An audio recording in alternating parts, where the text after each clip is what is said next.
Hey there, everybody. Welcome back to my spoiler coverage. We are sitting with Etherlene. He is a 6-drop. Exile Etherlene, return it to the battlefield under its control, under its owner's control. At the beginning of the next end step, it's unblockable this turn. It gets +1, -1. It gets -1, +1. This guy's just doing all sorts of things. Look, he's even too quick for himself. He's all flapping around there. It's some Dishonored shit going on right there. It's very artistically. It reminds me a lot of Dishonored, to be honest with you.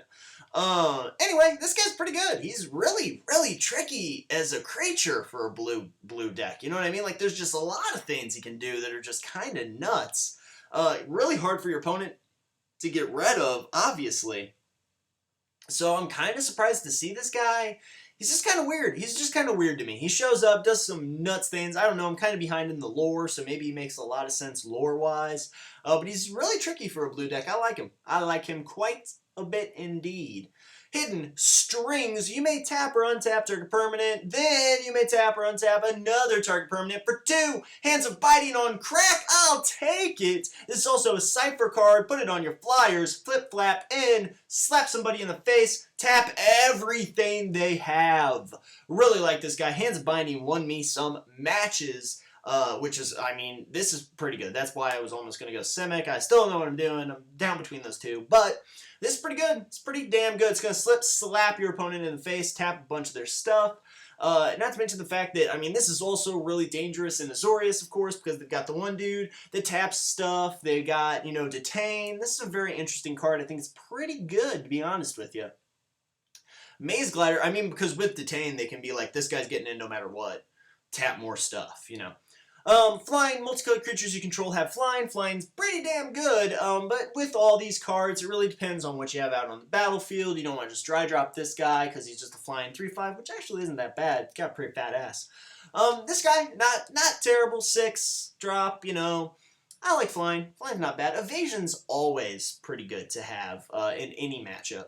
So that's a pretty good card, I would say. Definitely not busting the bank. Mind Static is a counter spell. You're going to need them in your blue decks, probably. I don't really know what you would have for removal other than that, unless you're, doing the Simic with the fight ability, instant speed fight.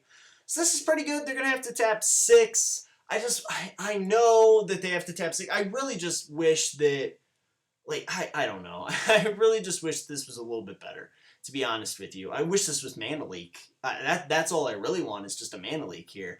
Mind Static just not really doing it for me. The 4-drops, it's pretty good. I mean, you're going to counter the spell. They're not going to have 6, hopefully. Jeez. But I don't know. People can't really play around it either because it's like tap 6. When am I going to play this then? I'm going to play my 4-drop on turn 10. I don't think that's going to happen. So I don't see people playing around it per se. So I think you're going to get in there and get a little bit tricky on them with that card. Murky Phantasm has Defender, so I don't really care about it. This guy's not going to win you the game. He's going to stall out a little bit, but I don't think you're going to have the juice to win if you're putting cards like this in there. Also, he can just die because they have that Destroy Target Defender card. Opal Lake Gatekeepers. When Opal Lake Gatekeepers enters the battlefield, if you control 2 or more gates, you may draw 1 card. Not great. You have to have gates. You only get to draw 1 card. I love drawing cards, don't get me wrong, but I just don't think that it's super strong in the format. Runner's Bane. Enchant a creature with power 3 or less. You have to enchant a creature. Has to be 3 or less. When Runner's Bane enters the battlefield, tap target creature. Target creature doesn't untap during its controller's untap step. This is kind of removal, but it's pretty bad removal. It's pretty weak removal in my eyes. I don't think it's too great. There are a couple of cards in the format. There's a couple of creatures you definitely want to watch out. You don't want them to slap you in the face that have 3 or less. So I can see where this card's coming from. I just don't think that it's fantastic. It's definitely a sideboard card at best. Because there are, like I said, there are a couple of creatures that are going to run up to you and you're going to be like, no, sit down, please. You're not getting in on me.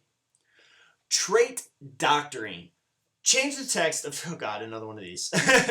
Change the text of target permanent by replacing all instances of one color word with another, or one basic land type with another until end of turn. It's also Cipher. You can get tricky with this card. I mean, I'm not going to talk too long about this because I don't think it's going to see very much play. I mean, Blue is just doing some weird, wacky stuff lately.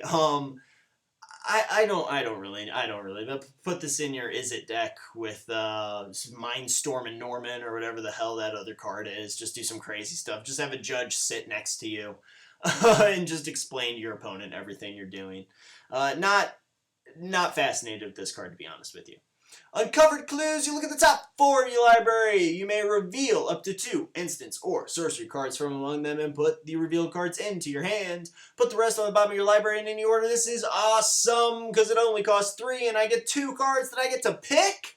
That sounds great. In limited though, I do want to have some creatures out there so I can block and get, some stuff going on. So I'm a little bit worried about this one because how many instants or sorceries do I have in there? You really just have to look at your build and see what you're doing. Maybe you are the stall guy. Maybe you just have a bunch of those walls and a lot of instants and sorceries, but there's not enough. Really, I don't think there's enough removal to make that a valid point or to make that like a valid deck. So I'm not sure that this is good, but depending on your build, depending on your playstyle, you might want to throw this in there for certain. Wind Drake, it's good to see you again, buddy. He even looks the same after all these years. He's a flying 2/2, 4/3. Pretty good, flapping around up there. Definitely not going to disappoint you. I mean, 2/2s are pretty good. We talked about the guy from earlier, the Rakdos guy from earlier is going to get in there against him, because he's only a 2 in the ass. Like I said, though, I don't think there's going to be a lot of battling in the air. I don't think there's too many flying creatures we really have to worry about in this format. We're going to be moving into artifacts, really talking about clue stones extensively in the next installment. I hope you guys enjoyed taking a stroll down blue. Thanks a lot for watching. I will see you next time.